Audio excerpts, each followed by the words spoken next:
इस वक्त दिल्ली एनसीआर के अपराधियों के ऊपर जिस तरह से एनआईए शिकंजा कस रही है, उससे इन गैंगस्टरों के आकाओं को या फिर उनके घर वालों को या फिर उनके तमाम करीबियों के ऊपर अब गाज गिरते हुए दिखाई दे रही है। आज के इस वीडियो में हम आपको दो ऐसे कुख्यात गैंगस्टरों के बारे में बताएंगे कि जिनके पिता भी अब कहीं ना कहीं आपराधिक गतिविधियों में शामिल होते दिखाई दे रहे हैं, और इन दोनों ही गैंगस्टरों के पिता अब पुलिस की कस्टडी में है। एक है नीरज बवाना और दूसरा है कुख्यात गैंगस्टर काली राणा।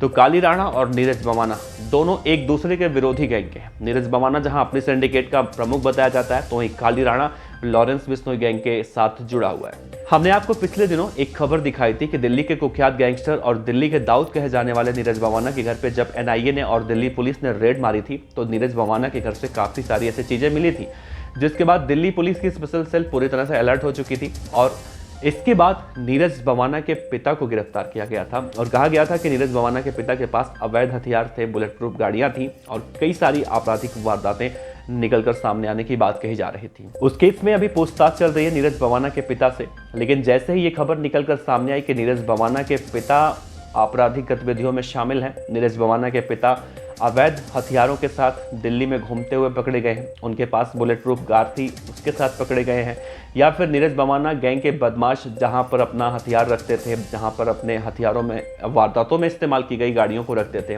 वो घर नीरज बवाना के पिता के नाम पर रजिस्टर्ड है। तो इन सब बातों के सामने आने के बाद कहीं ना कहीं अपराध की दुनिया में एक हलचल देखने को मिली थी, क्योंकि नीरज बवाना कोई छोटा मोटा गैंगस्टर नहीं है। नीरज बवाना दिल्ली का दाऊद कहा जाता है, और किसी जमाने में नीरज बवाना की बादशाहत दिल्ली के अंदर देखने को मिलती थी। दिल्ली के व्यापारी अगर नीरज बवाना के नाम से फ़ोन आ जाता था तो काफ़ी ज़्यादा वो भयभीत हो जाया करते थे। लेकिन आज के मौजूदा वक्त में नीरज बवाना के ऊपर एनआईए ने शिकंजा कस दिया है। दिल्ली पुलिस पहले से शिकंजा कस के रखी है, तो नीरज बवाना की गैंग कहीं ना कहीं कमज़ोर तो हो चुकी है, लेकिन नीरज बवाना के पिता की गिरफ्तारी के बाद अपराध की दुनिया में ये सबसे बड़ी खबर थी। और अभी भी नीरज बवाना के पिता को जमानत नहीं मिली है। नीरज बवाना के पिता से पूछताछ की जा रही है और हो सकता है कि उन्हें जेल भेज दिया जाए। दूसरा एक और कुख्यात गैंगस्टर है काली राणा, जो कि लॉरेंस बिश्नोई गैंग का कहीं ना कहीं हिस्सा कहा जाता है, जो अब से 8-9 महीने पहले तक तो विदेश में था और विदेश में बैठकर लॉरेंस बिश्नोई की गैंग को ऑपरेट करता था। लेकिन काली राणा जब से इंडिया आया है, जब से उसे प्रत्यर्पित यहाँ पर किया गया है, तब से वो जेल के अंदर है और उसे यमुनानगर की कोर्ट में हमेशा से पेश किया जाता है। दरअसल कुख्यात गैंगस्टर काली राणा ने हरियाणा के यमुनानगर में ऐसी कई सारी आपराधिक वारदातों को अंजाम दे रखा है, जिसको लेकर लगातार उसकी पेशी होती रहती है। उसका एक भाई है नोनी राणा, जो हरियाणा के ही अंबाला जेल में बंद है, और वो भी एक कुख्यात गैंगस्टर कहा जाता है। लेकिन इन दोनों के पिता यानी कि जोगिंदर राणा, वो भी एक बदमाशी है। और 12 सितंबर को जब एनआईए देश भर के गैंगस्टरों के खिलाफ छापेमारी कर रही थी, तो जोगिंदर राणा उस वक्त अपने घर पर मिले थे और उनके पास से चोरी के मोबाइल फ़ोन, अवैध हथियार, या फिर उन्हें कई सालों से जो खोजा जा रहा था एक केस के मामले में, उस मामले में उन्हें गिरफ्तार किया गया था। और कहा जा रहा है कि वो उस वक्त अचानक वहाँ पर पहुँचे थे, उससे पहले वो खुद फरारी काट रहे थे कई सालों से। लेकिन उनकी किस्मत खराब थी, उस दिन एनआईए के हत्थे चढ़े और एनआईए को इस दौरान कई सारे ऐसे दस्तावेज मिले थे जो काली राणा, नोनी राणा और जोगिंदर राणा, इन तीनों के खिलाफ पर्याप्त सबूत थे।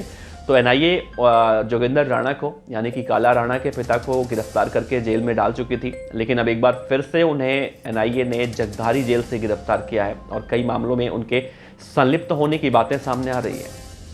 तो इससे तो एक बात साफ होती है कि गैंगस्टरों के पिता और माता या फिर उनके घर वाले करीबियों पर भी अब एनआईए दिल्ली पुलिस शिकंजा कस रही है, क्योंकि पुलिस प्रशासन का मानना है कि अब अपराध को किसी भी हद तक बर्दाश्त नहीं किया जाएगा।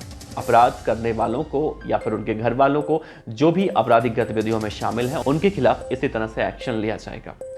जोगिंदर राणा, जो कि काली राणा के पिता हैं, उनके बारे में कहा जाता है कि साल 2017 में इन्होंने पूर्व विधायक के भाई के ऊपर फायरिंग करवाई थी और इसमें जोगिंदर राणा भी साथ थे, नौनी राणा, काला राणा, जितने कि राणा परिवार के लोग थे सब साथ थे, और उसी केस में इनको कहीं ना कहीं फरारी काटनी पड़ रही थी। तो अब फिलहाल वो गिरफ्तार हुए हैं। तो दो गैंगस्टर नीरज बवाना और काला राणा दोनों अपने आप में बहुत बड़े बड़े गैंगस्टर हैं। इन दोनों के पिताओं को गिरफ्तार किया गया है, इन दोनों के पिता से पूछताछ की जा रही है। तो और सबसे बड़ी अहम बात है कि दोनों विरोधी गैंग के बदमाश हैं। नीरज बवाना जहां कट्टर दुश्मन है लॉरेंस बिश्नोई गैंग का, और लॉरेंस बिश्नोई गैंग का काला राणा है, और काला राणा भी नीरज बवाना को अपना कट्टर दुश्मन ही मानता है। तो ऐसे में इस बात को तो गलत नहीं कहा जा सकता कि दिल्ली में या फिर हरियाणा में, पंजाब में, राजस्थान में या फिर पूरे उत्तर भारत में आप कह लीजिए कि गैंगस्टरों पर नकेल कसने की जो प्रक्रिया अब शुरू हुई है वो शायद अब खत्म नहीं होने वाली। इन गैंगस्टरों को वो जब तक पुलिस या फिर एनआईए हमेशा हमेशा के लिए सलाखों के पीछे नहीं डाल देती, तब तक तो इन गैंगस्टरों के ऊपर से जो सामत आ चुकी है वो हटने वाली नहीं है। लेकिन इन सब में एक बड़ा सवाल उठता है कि आखिर जब पुलिस इन गैंगस्टरों को जेल में डाल देती है तो क्या अपराध करना ये गैंगस्टर बंद कर देते हैं? क्या आपराधिक घटनाएं होना बंद हो जाता है? नहीं, ये जेल के अंदर बैठकर भी आपराधिक घटनाओं को, आपराधिक वारदातों को अंजाम दिया करते हैं। और इन सब में मोबाइल फ़ोन कहीं ना कहीं बहुत ज़्यादा अहम भूमिका निभाता है। और जेल प्रशासन के ऊपर भी कई सारे ऐसे जेलकर्मी होते हैं जो इन बदमाशों से मिलकर कहीं ना कहीं उनके पास फ़ोन पहुंचाते हैं। बाहर ड्रोन के जरिए फ़ोन पहुंचाए जाते हैं, जो इस तरह की मीडिया रिपोर्ट में जो जानकारियां निकल कर सामने आती हैं। तो पुलिस को इन गतिविधियों को रोकने के लिए कहीं ना कहीं कोशिश करनी चाहिए। जेल में 4G 5G जैमर लगाने चाहिए, ताकि अगर किसी गैंगस्टर के पास मोबाइल फ़ोन होता है तो भी उसका इस्तेमाल वो ना कर पाएँ। कई सारे केस में तो हमने देखा कि कई सारे शूटर, छोटे छोटे बदमाश तो ऐसे होते हैं जो मोबाइल फ़ोन को खा कर जाते हैं जेल के अंदर। फिलहाल नीरज बवाना और काली राणा के पिता को लेकर आपका क्या कहना है? इन दोनों के पिताओं की गिरफ्तारी को लेकर आपका क्या कहना है? ज़रूर बताइएगा। आपका बहुत बहुत शुक्रिया। देखते रहिए BDF न्यूज़। नमस्कार।